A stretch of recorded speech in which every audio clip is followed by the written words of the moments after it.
এখন দেখেন সিসিটিভি ফুটেজে হেলমেট পরা যে কাউকে যদি আমাকে বলে দাবি করা হয়, এটা কতটুকু আসলে বিশ্বাসযোগ্য বা কতটুকু, আমি এই বিষয়ে আর বেশি কিছু বলতে চাই না, কারণ এটা তদন্তের অধীনে একটা বিষয়, যেহেতু তারপরে অনেক কিছু বললাম, কারণ আমার বিষয়ে যেহেতু এলিগেশন আসছে আমি অস্বীকার করছি। এর সাথে ভাই আমার কোনো ধরনের সম্পৃক্ততা নাই, এবং আমার মনে হয় না এখনো কেউ এরকম কোনো প্রমাণ দিতে পেরেছেন আমার সম্পৃক্ততা আছে। বরং আরও যার সাক্ষাৎকার নেওয়া হয়েছে, এই সাক্ষাৎকারটা একজন রাজনৈতিক নেতার বাসায় একজনকে জোরপূর্বক নেওয়া হয়েছে বলে যে অভিযোগ এসেছে এটাও অত্যন্ত গুরুতর একটা অভিযোগ, এবং সেটা পরিবারের দিক থেকে এসেছে, যথেষ্ট রিলায়েবল এখন পর্যন্ত মনে হচ্ছে।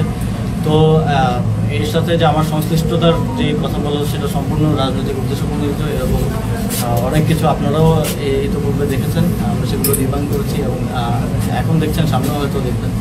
তাদের মেইন জিনিস ছিল যে এই হত্যা, গুম, খুন এগুলোর মাধ্যমেই কিন্তু তারা ক্ষমতায় টিকে থাকতো। শেখ হাসিনাও একই জিনিস করেছে। এই গেম প্ল্যানের মধ্যেই আমার বাবাও ফেঁসে যায়, আমার বাবাকেও সেই একইভাবেই হত্যা করা হয়। বাংলাদেশের গত 16 বছরের মধ্যে হাসিনা ক্ষমতায় থাকার জন্য যেই কাজগুলি করেছে, ওটার মধ্যে একটা বেশ বড় কাজ ছিল এই আইসিটি। এই আইসিটির মাধ্যমে তার যে তারা যাদেরকে মেইন এনিমি হিসাবে দেখত, তাদেরকে এই আইসিটির মাধ্যমে হত্যা করা হয়েছে। যে বাংলাদেশ ফরেন মিনিস্ট্রি তাদের বিদেশি দূত যেগুলি আছে, সেখানে যখন মেসেজ পাঠানো হয় সেগুলাকে সাইফার বলা হয়। এই সাইফারগুলোকে বেশিরভাগ সময় কোডেড সিক্রেট থাকে। এইটারই একটা সাইফার মেসেজ আমাদের হাতে এসে পৌঁছেছে। এই সাইফার মেসেজের মধ্যে বলা আছে, এই 4 জনের নাম উল্লেখ করে বলা আছে যে কোনোভাবেই তাদেরকে যেন ভিসা না দেওয়া হয়। এই সাইফার মেসেজের মাধ্যমেই প্রমাণ হচ্ছে যে আমাদের সাথে একটা খুব বড় অন্যায় হয়েছে। আমার বাবাকে তারা কোনোভাবেই ফেয়ার জাস্টিসের কাছে ধীরেও আনতে পারলো না। আমার বাবাকে হত্যা করা হয়েছে, এটা একটা জুডিশিয়াল মার্ডার ছিল, এবং এটার সাথে বাংলাদেশের আওয়ামী লীগ রেজিমের সরকার সরাসরি জড়িত ছিল। আওয়ামী লীগের ফরেন মিনিস্ট্রির মধ্যে যারা যারা জড়িত ছিল তাদের সকলের নাম যেন বর্তমান সরকার প্রকাশ করে।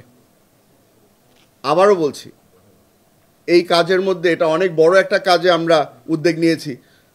আপনাদের সহযোগিতা আমরা কামনা করছি। আশা করি আপনারা আমাদের পাশে দাঁড়াবেন। দেশের এক্সপার্টরা কি এখানে ঘাস খেয়ে বড় হয়েছেন?